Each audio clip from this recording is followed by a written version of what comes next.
Welcome to Sleon Live, Friday, May 4th, 2018.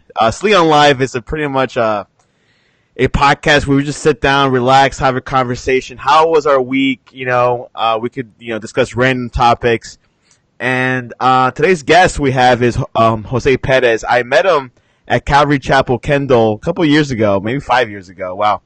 And really nice guy, really responsive. He'll reply back on Twitter. Some people don't reply back on Twitter. I don't know why, but this guy does. And he watches soccer. Jose, welcome to Sleon Live. Man, it's Jorge, but I can let you slide with Jose.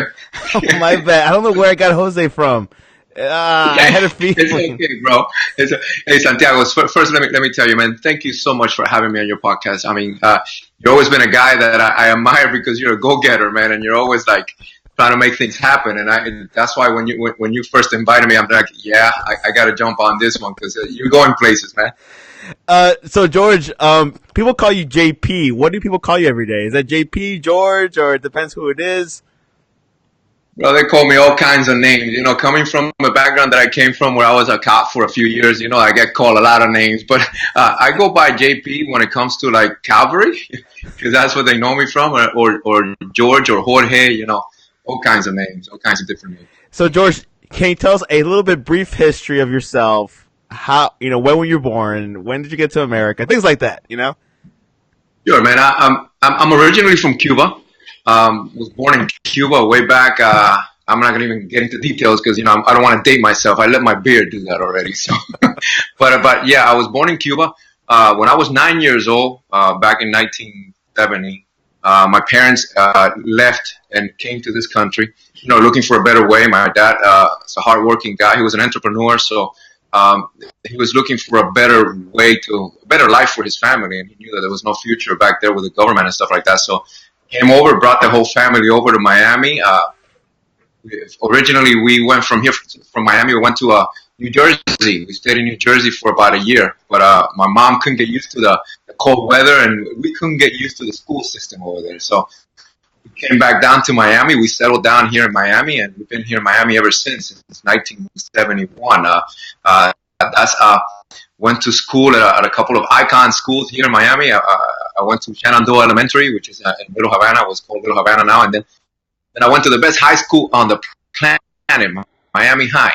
So that was one of the few high schools in Miami back then. And I had a great experience. And then after that, pretty much joined the police force when I was 19 years old. Spent a lot of time there. I did 25 years in the police department. Towards the end of my career, I started feeling like there was something more. There was some different ways that I could help people. And back then, I had a re-encounter with my faith. I had to come back to really figure out that there was something bigger than me that was out there, and I needed to really connect. So I rededicated my life to following Jesus Christ as my Lord and Savior. And as a result of that, eventually, towards the end of my career as a law enforcement officer, I got offered a job at Calvary Kendall, where I met you. Originally, I was the children's ministry director. I was in charge of making sure that the kids were taken care of, that the curriculum was coming out, that at their age level that they could relate to. So I did that for a while, and then I moved to different positions. At one point, I was the executive pastor there, making sure that the day-to-day operations of the church or the ministry were running well. And then late last year, in the middle of last year, I felt, again, I felt that there was more ways that I could help people. So I decided, some of the things that I was doing at Calvary was I was doing some biblical counseling. I was doing some coaching, some life coaching, and I was seeing that I could help a lot of people that way. So when I started having that passion within me, and I guess I had all the certifications and all the degrees having to do with that. It was kind of a deal. So I felt like, why not? And I opened up, or I found what they call Right Path Life Coaching. And that's been my business since last year. And, man, I'm having a blast with it. Like, I'm helping people. And yeah, I'm having fun at it, man. JP, I had no idea that you were a cop. This is like news to me. Yeah. Yeah, I did that. I became a police officer right around the Mariel boat lift. I don't know, you probably weren't even born back then, Santiago. You're a young guy, I was born in but '85. oh yeah, yeah. Well, I became a police officer right around the Mariel boat lift, and it was some interesting times in Miami. Miami evolved and changed a lot, and we saw a real rise in crime, not only because of what happened during the boat lift, but also there was a lot of that's in the '80s. That's what the famous cocaine wars were going on, and there was a lot of strife and a lot of evolving and a lot of things were happening in Miami. That was the time during the time that I started in the police department. So it was an exciting time for me. I mean, not a dull moment. You think it was a harder, like harder to be a cop back then than now? I was having that conversation the other day with a friend of mine that is trying to become a law enforcement officer right now, and what I was telling him was this: that right now today, I think it will be harder today to be a law enforcement officer. And I know this has been said throughout all the generations. Every generation says the same thing, but I think that this during this time it will be a little harder to be a law enforcement officer. And why do I say that is because of the social media thing, and everybody has one of these. Everybody has a camera, and everybody. And again, I'm not saying that that is wrong, because I look, part of the job that I did in the police department is that I was in charge of the internal affairs unit. So I was in other words, I was the police. So I'm not at all for dirty cops or abusive cops or anybody that does things wrong. But I'm also saying that anybody that has one of these, can take a 15-second snip of something that's happening and make it look like totally different. So it's really hard. And the good balance is that now officers are allowed also to carry body cams, I guess, for their own protection. But right now, I think that, in my opinion, I think it's much harder to be a law enforcement officer now, because you are in the public eye constantly, 24/7, than you were before. And again, one slip and one mistake, and it can be blown out of proportion to where, without even giving you the chance to explain yourself, you're just convicted, right and convicted. And there you go. Yeah, you're right. I mean, it says that like the police have become so political. I mean, I'm a huge supporter of the police, that they protect us, like in our neighborhoods, yeah, there's going to be some bad apples. Absolutely. There's no perfection, but, apples, apples I support, but also I support cops. And, they've done a lot, for the community, and they protected me, they protected us, and things like that. So let's go back to, when you moved to New Jersey. A lot of Cubans went to New Jersey, I heard, especially Union City. I think met one guy who was telling me, yeah, like Union City was like a huge hub. But it seems like a whole lot of Cubans are moving, back to Miami, or Miami's like the center, I think. Yeah. Yeah, we moved to, not Union City, we moved to a little town that was called Elizabeth, New Jersey. Elizabeth, New Jersey is where, and we moved there because a lot of our parents' friends from our town in Cuba had moved there when they got here. So it was like, hey, you can find a job here, you can come and settle down, and it's a quiet town. It was a very quiet town. I mean, there's nothing going on there. It's very, very quiet. A lot of Cubans there, a lot of. I think the reason we moved back down to Miami was mostly because of the weather. I mean, my family couldn't get adjusted to the cold weathers, and coming from an island, a tropical island, it was hard for us. So we came back to Miami. Why? Because Miami was, it was what Cubans came to, I guess, and that's when we settled in. We settled in the area around what now is called West Little Havana. So that's where we grew up. That's where my sister and I grew up. That's where we made friends. That's where our family grew up. And then, yeah, it was awesome. We ended up here, and no regrets at all. I mean, not that I had a choice in the matter, but it is awesome. Sometimes I hear people say, "No, I can't wait to get out of Miami." Man, Miami is one of the most dynamic cities in the world. I've been around to a lot of places all around the world, and Miami is one of the most dynamic, one of the most diverse cities in the world, the city that has the most opportunity. It's a place where you can come, and if you have a dream and if you have to drive, you can make it happen. That's I agree. Yeah. I mean, I lived in Virginia about 4 years. I don't know, for 6 years. Lived in Alabama for a year and a half. And I just, come back and gravitate back to Miami. I was born in Miami. I was born in Jackson Memorial. and I went to school in Dade Christian School, and back in the early 2000s. Gosh, I graduated in '03, loved it. I mean, it's a very diverse town. You could go. One guy was saying, if you go, 15 miles north, the culture's different. It's just everything is so like one road like apart is a whole different community. It's just so weird. Like in Miami, Kendall is very diverse. But if you go to Broward, you see it's a whole different ball game. So it's a very interesting area to live in. Yeah, everything's far, but you can find a way to get to places. The traffic is not as bad as Los Angeles or New York, so keep that in mind. Now that everything is becoming more of a express lane. But yeah, can you tell us about your time at the church? I mean, you're still there, I know, but how was your experience? And what did that drive you to do coaching?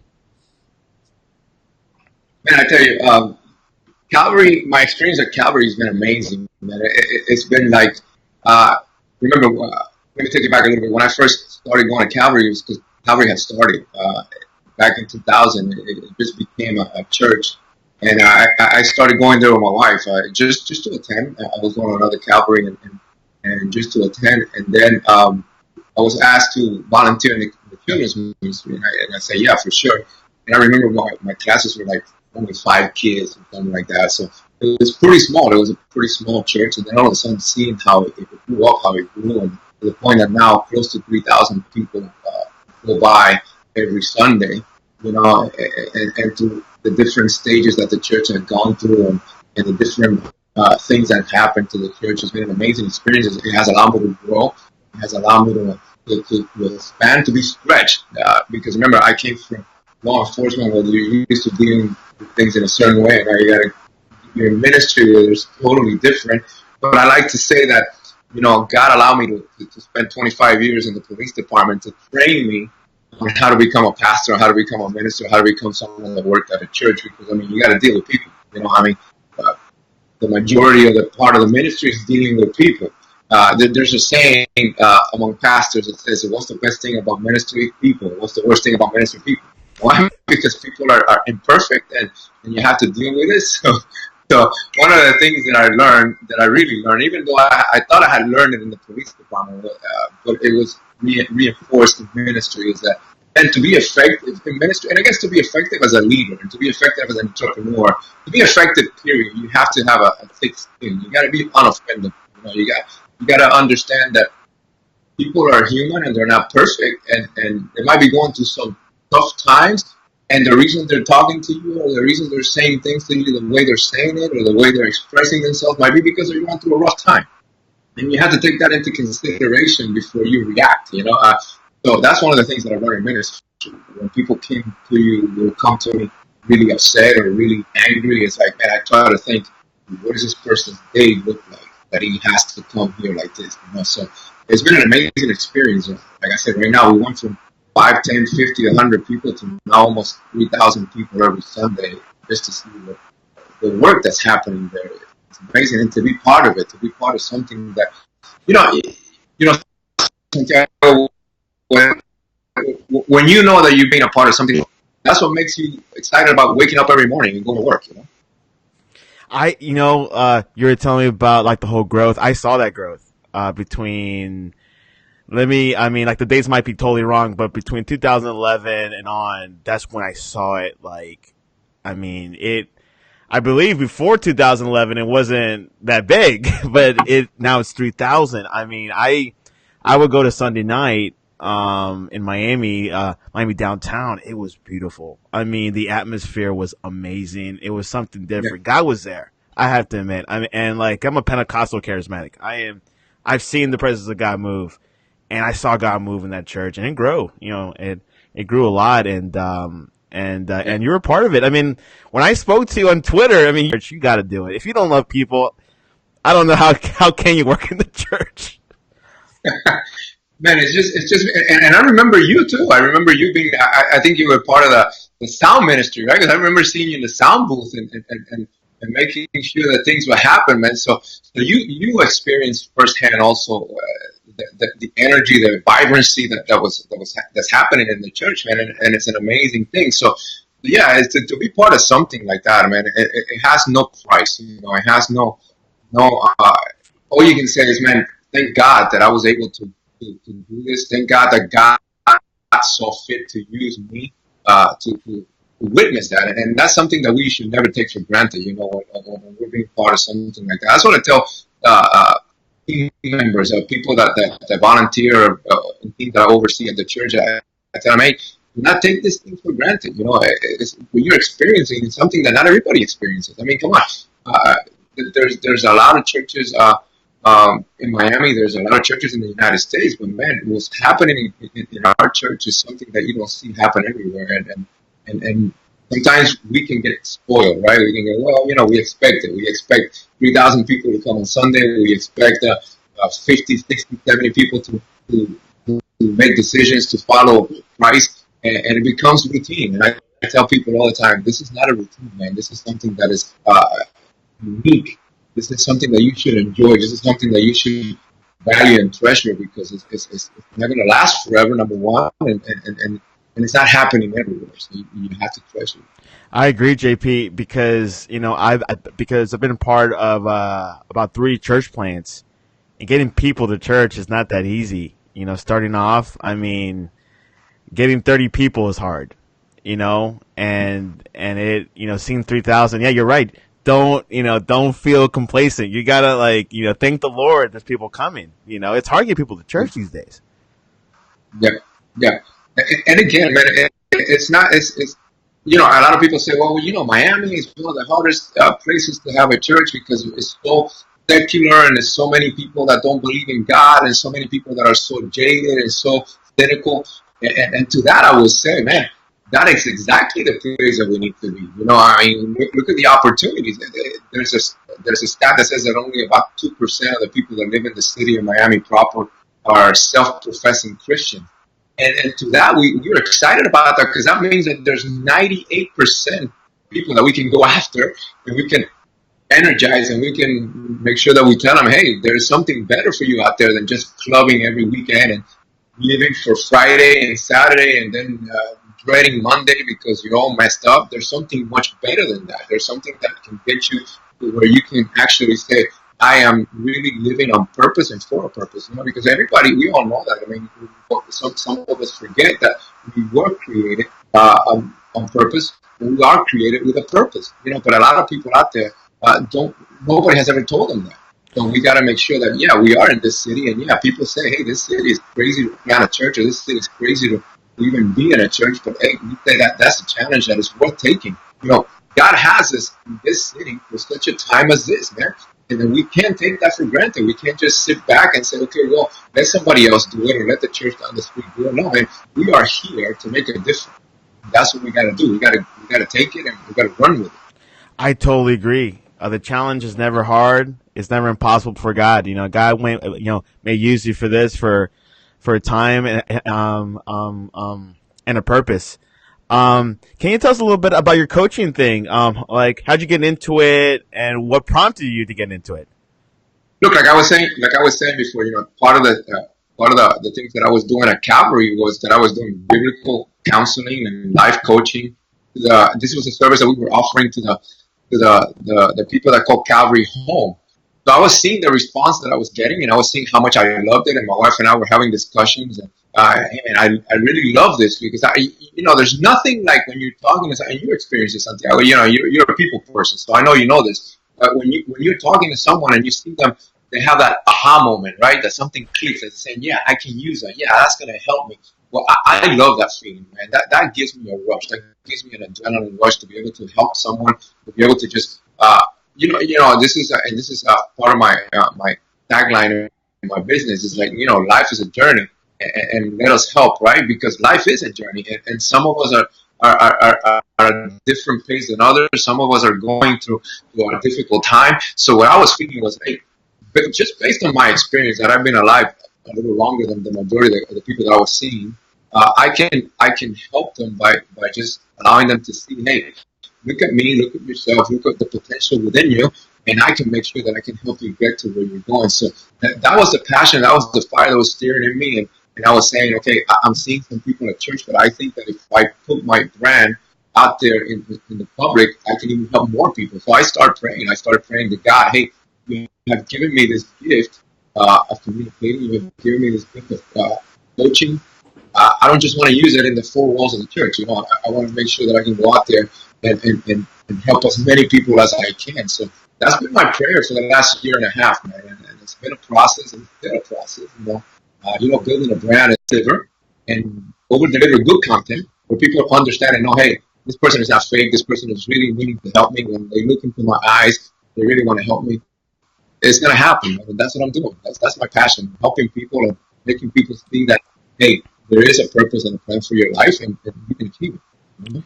You hit the key word, over deliver. I haven't heard that word in a while, but that is so 100% true.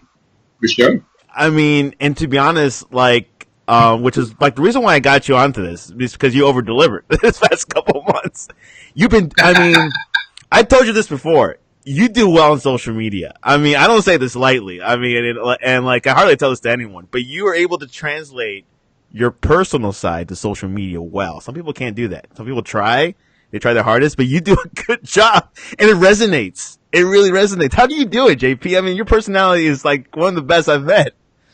You know, one of the things that I learned, man, is this, just from personal experience, I learned this, man. Just be yourself, man. I mean, people are tired of phoniness. People are tired of fake, of people posing, of people trying to be someone else. You know, for example, if someone hears or sees someone on Instagram or some podcast and hears this person that's real loud and cussing a lot, but this person has 1 million followers, okay, I'm going to be like that. I'm going to cuss a lot and I'm going to be real loud because I want 1 million followers. But you're not being real. And you know what? People see through that, man. So I say, you know what? No matter what, there's a couple of things that I will not compromise. I will not compromise my faith. And I'm not going to compromise who I am. Whether that gets me 1 follower on Instagram or whether that gets me 1 follower on Twitter, or, I don't care. You know, I'm going to be me. So when you see me on Instagram, when you see me on Twitter, when you hear me in a podcast, or when you hear me talking to someone, it's going to be me, man. I want to have fun, like you and I have fun talking about soccer. You know, like you and I have fun about talking about business. But it's just me. So that translates. You know, when I do a video for Facebook or when I do my Facebook Live, it's me, man, because I want people to understand, hey, I'm a person like anybody else, and I still mess up. That's why a lot of the times I don't edit my videos on Instagram. I just, if I say something wrong, hey, so what? Because that's me. I'm not this perfect person that someone is going to say, okay, you know what, I want to be like him. No, you should be you. Everybody has. There is no other George. There is no other JP, right? So why would I waste my identity copying someone else, you know? So that's what comes across, and that's what I hope comes across. Now, with your coaching thing, I mean, I do some type of like mentoring coaching with, young kids in the mid-20s that want to be entrepreneurs. And the most the most common thing that I see, it's execution. Yes, they have ideas and they sit in their corner, but they don't execute. They don't, make that first step. What is the common trait you see when you're coaching your clients or people that you see an issue like, man, you just got to do this? Like the most common thing you see. They have so many ideas, and they're going to change the world. They're changing the world, you know. So, but the thing is that there's a couple of things where they fall short, and I think is in the follow through and in the accountability part. You know, they have a lot of ideas, but it's like, okay. And also there's some fear there. So the common things that I see when I coach, when I work with clients is that, they have amazing ideas. They have a tremendous thing that they want to, but there's that fear of, well, it might not work, or it might fall flat, and nobody might come. It's kind of like what we call the imposter syndrome, you know? You start ragging on yourself, you start sabotaging yourself because you say, okay, who am I to say this?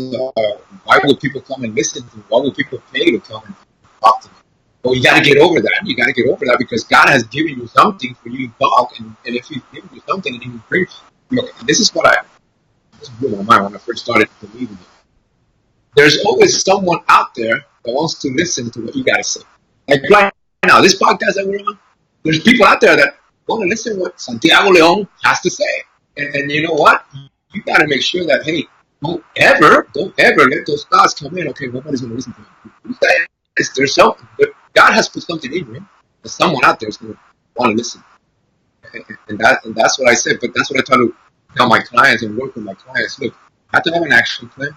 You have to work the steps. You have to come up with your own action plan. Because that's the other thing in coaching. That if I tell someone to do something, they might do it for a little bit, but then when it doesn't work out the way they want it to, they're going to stop doing it. But if I make someone do what they want to do and then hold them accountable, man, there's no limit to where they can go. Wow, that's beautiful, man. That's beautiful. Now I've noticed on your Instagram stories, which by the way, follow him on Instagram. It's probably one of the best Instagram accounts I've seen. You've been doing like the whole 30 diet. Now, what's that all about? Is that like the no carb thing, just like Atkins, or how's that work? Okay, the whole 30 thing, man. Basically, the whole 30 thing is like a tweaking of the way you eat, right? It's not the thing that I love about the whole 30 is that you don't have to count calories, you don't have to weight foods, you don't have to. I mean, you can eat as much as you want when you're hungry. It's just that you gotta eat the foods that are compliant, right? So what you're doing is you're trying to figure out the foods that are good for your body and the foods that are not. So it is a retweaking of the way you eat. So, for example, the whole 30 for 30 days, you don't need any sugar, you don't need any flour, any processed foods. You don't need anything that comes in a box, basically, or anything that has additives or preservatives. Just try to eat as organically as you can, and then on day 31, what happens is you start bringing back some foods one at a time and seeing how they relate to you. If, for example, one of the things that I can't wait for day 31 is for bread, man. Cuban bread. I got to have me some Cuban bread. but then on day 31, when I have my café con leche and my Cuban bread tostada, if that Cuban bread tostada doesn't agree with me, then I know that, hey, that's one of the foods that I need to keep staying away from. So it's basically retweaking and trying to figure out what helps you. Man, I'm feeling great. Energy is amazing. And another thing that they tell you is stay away from your scale. They tell you that you can't weigh yourself in 30 days, so which is also a good thing because then you're not obsessing about, because it's not a weight loss thing. It's a health thing. It's okay. When I put this in my body, does it make me feel good? Can I sleep better? Am I sleeping better? Am I waking up rested? That's what the whole 30 is all about. Wow. Amazing. Now, do you dip your toast in the coffee? No. Some Cubans do that. I do it when I was young, but like now it'll be like, I don't know, it doesn't really go well together. No, bro, no. That's no. Okay. So, what is your ideal Cuban food, and where's your favorite place to get Cuban food? Okay. Okay, I'm sorry, Santiago. That last part, all I heard was, "What's your ideal?" What is your ideal Cuban food? What is your favorite Cuban dish? Oh my goodness!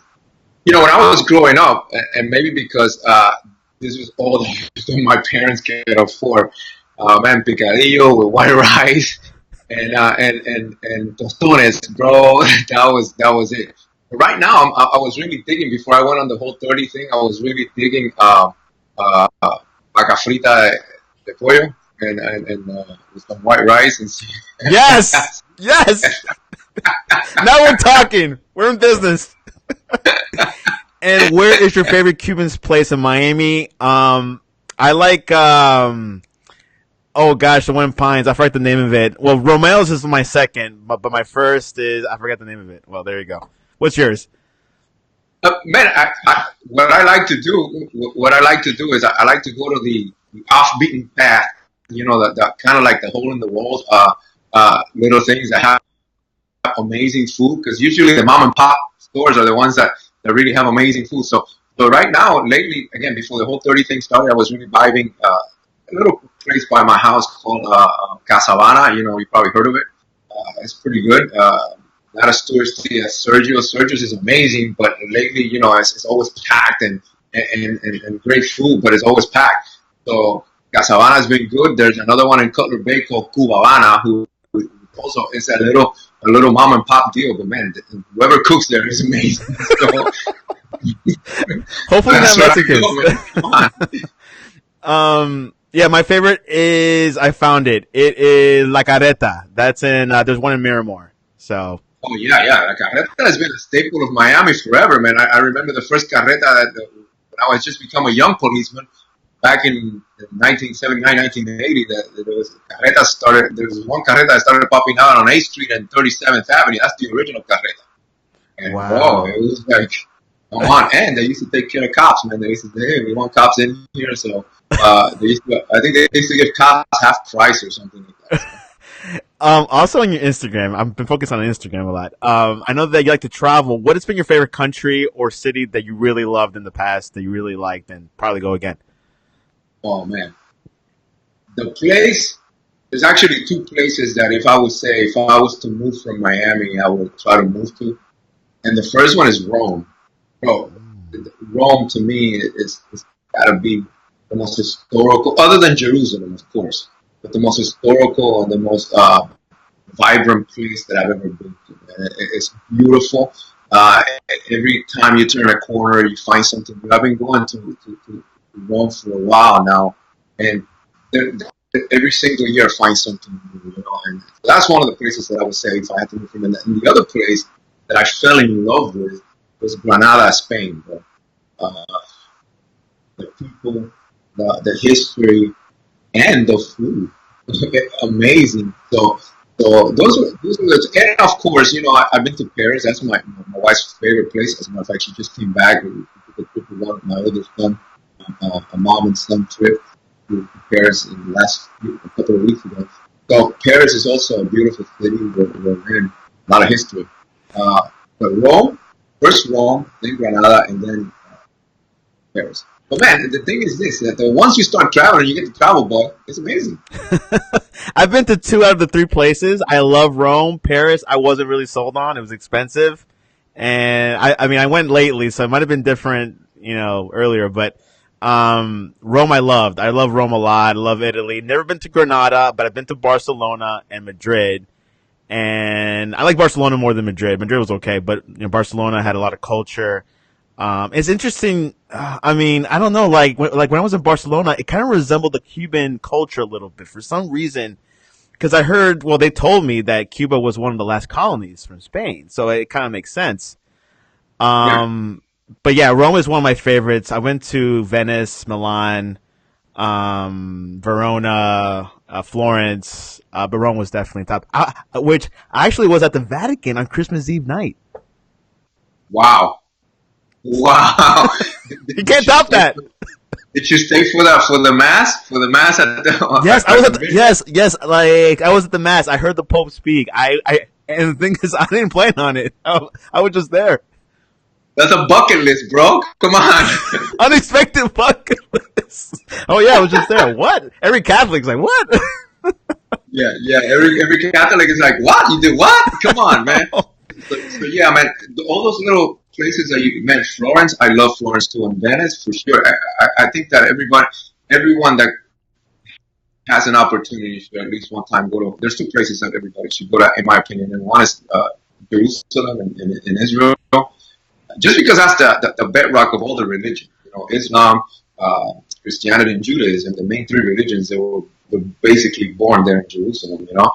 So I think everybody should go there at least one time in their lifetime. If you're a Christian and you go to Jerusalem, if you go to Israel, period, then you will never read your Bible the same again. Your Bible will come alive. So your listeners and the people that follow you, and the people that download your Bible app, bro, that Bible will never be the same again once you come back from Israel, because then when you read it, you're saying, yeah, I was there. I was at the Dead Sea. I was at the Sea of Galilee. I was at Capernaum.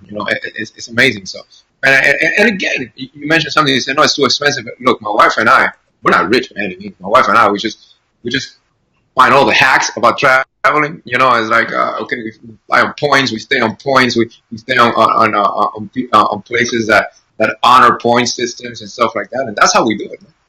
That's basically how we do it. Yeah, exactly. And I recommend if you could do like a tourist guide. I think it's cheaper if you go to a tourist guide situation. I know my parents travel a lot. They were in Ireland, and I haven't been going because I'm trying to save up money for property.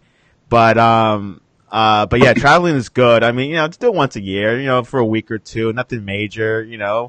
maybe say Yeah. $5,000. I don't know. I'm just saying 5,000. I'm not sure if it's 5,000, but it probably is. Yeah. So back to your coaching thing. So if people are interested in coaching, is it more for business? Is it personal, or is it pretty much anything? I pretty much right now, my niche was, I got a couple of niches. My niches. One is like leadership. I love helping people develop their leadership skills, and leadership development is one of my passions. Um, and another thing is just one-on-one, personal development. People come to me. I work with people that aren't sure what career path to follow, or I work with people that are happy in their job. It's not that they're unhappy, but they're like, something else is burning within me. What can I do? So I love working with people like that, just to make them see, hey, you can do this. So because of my experience, I also work with couples that they might have issues with, trying to get their marriages aligned to where they need to go. Man, I just have a passion for people. I have a passion to help people achieve the best potential. And I just, there's very few clients that I will turn away. There's very few clients that I will say, I can't help you there. Because that's another thing that I'm honest, bro. If I don't feel like I have the skill set to help you, I'm not just going to take you as a client just because I need. It's not about the money for me, man. It's about helping people. So if I don't have the skill set that you need, in our first session, in our first 15 minutes, what I usually do is we do a 15-minute pre-session where it's free. We just trying to make sure that we fit together, and if I'm going to be able to help you or not. And if I don't think I'm going to be able to help you, I'm going to tell you, hey, look, I don't think I can help you, but I can refer you to someone that can. Because I think that everybody should have a coach, man. Everybody should have a mentor. I mean, you know this, Santiago. You know how helpful it could be to have someone that can come alongside of you and point your blind spots, and not only that, but encourage you and be your cheerleader and be your, hey, come on, you can do this. It's almost like you go to the gym. A lot of people figure out, oh, life coach, what is that? But hey, it's like your personal trainer. When you go to the gym, if you go work out by yourself, you might stop at the 6th rep because, oh, you're tired, right? But if you have a trainer there with you, that trainer is going to get you from the 6th rep to the 8th rep. And he's going to push you, and he's going to help you, and he's going to spot you. A life coach is basically the same. You might get on your own. You might get to step number 6 on your journey, and then you say, oh, this is too hard. I can't do this. I can't believe I'm not going to make it. If you do have a coach, man, that coach is going to encourage you. That coach is going to lead you. That coach is going to grab you and help you get to step number 8. So that's what gets me excited. That's what gets me out and up in the morning. I agree. You're right. Sometimes, I have in the past turned on clients that are not able to do it. No, I can't build your Wi-Fi infrastructure, things like that. So yeah, you gotta be selective, and you're right. You need a mentor. I think you have to have guidance because some people. I guess majority of people don't have a mentor. Is that like the stat? And like you need guidance, and. It could be your dad, it could be you, it could be anyone, and just try to get suggestions. It's always good to get advice because if you just, try to decide on your own, you can make a bad decision. But if you look at a different limelight or maybe, someone that, sure. also who like aligns with your, your values as well, that's important. So. Yeah. Yeah, and I have a coach, because sometimes there's things in your life that you can't see. It's almost like, if I want to see if I'm losing any more hair back here, I got to hold a mirror back here. You know what I'm saying? I got to hold a mirror to the back of my head and see if I'm losing any more hair back there. And it's the same way with our lives, man. If there are things that we ourselves cannot see. And we need a third party, an unbiased party, someone that's going to speak truth into our lives and is going to care enough for us to say, hey, you know what? That thing, maybe you need to tweak it, or maybe you need to find something else. And I'm telling you, I know how. That's another reason why I got into it, because I know how much it helped me. I know how much it's helping me in my journey, in my moving forward. Because we never stop learning, man. We never stop learning. We never stop growing. We never stop fulfilling ourselves. It's a fallacy. The day that you think you know it all, that's the day that you stop growing. That's the day that you get stuck. That's the day that you're no good to anybody. There's one other guy that told me the same thing. Yeah, you gotta. If you don't do it, you think you know it all, and that could be in a dangerous, spot to be in, and you don't want to be there, And But yeah, I have to have you back for another podcast because it seems like you'll be good for a relationship podcast. Yeah, I would love to, man. As a matter of fact, I have a group on Facebook. I have a closed group that is called that. It's called Relationship Hacks. And what we do is we try to I try to help and work with people in getting their relationships to the next level, and it's an amazing group of people that are just passionate about, hey, I'm not going to just stay here in my relationship. There's always something better. So we're constantly on. It's a very active community. And man, that's one of my passions, man, relationships. We all related to someone somehow. Look, you and I, we've been related for the longest time, And how did it start? It started at church. But now, hey, we are on a path. We're moving forward. We're trying to make a difference. We're trying to help people. We're doing it in different ways. But, man, the goal is the same. We're helping people. Yeah, and there's a lot of people maybe dating the wrong person. Yeah. So, are you ready for random questions? Tell me. I don't know if I'm going to be... You can never be ready for that, right? Let's go. Okay. Let's go. Are you a dog or a cat person? Definitely dog. Cats are from the devil, bro. And then, red or blue? Blue. What's the worst pet to have? The worst pet? Yeah. A snake. Yeah, a good one. Has a teacher ever changed your life, and if so, how? Yeah, there was a teacher that there was a mythology teacher that I had in high school. His name was Mr. Piro. Man, that guy made me fall in love with anything that had to do with history because of the way that he taught.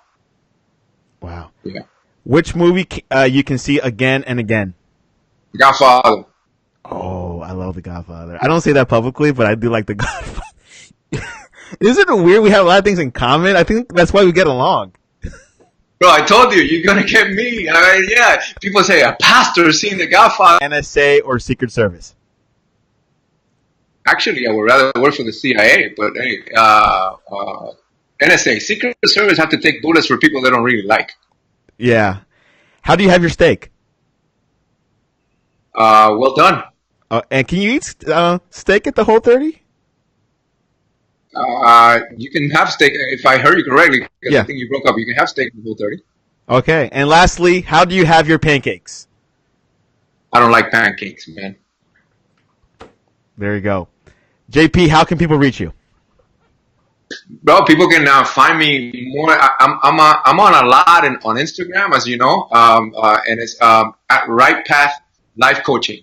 That's my Instagram handle. On Twitter, I'm also on Twitter there for at least 2 or 3, 4 times a day, and that's JP _. I mean, I don't know how old are you, but you are on social media more than people my age. Bro, if you're not on social media right now, you are wasting the best opportunity you have to build your brand, man. And let me tell you, man, I gotta encourage you. And if I can take a minute, man, to just acknowledge you, man, for a young person, man, you are one that is positive. You are one that is a go-getter. You are one that is not sitting on the side, buddy. JP, it seems like we know each other for years. And also, what book are you reading right now? I'm sorry, you broke up again. I'm sorry. What book which book are you currently reading right now? The book that I'm reading right now is called Crush It by Gary Vaynerchuk. The language. Yeah. There's a lot of gold there, bro. There's a lot of gold there. There's a lot of gold. And JP, thank you very much for coming on to the Sleon Live podcast. If you haven't yet, follow him on Twitter and Instagram. And hope to see you again soon. Thank you, man. Thank you for having me, man. It was an honor and a pleasure. You're awesome. Thank you, JP.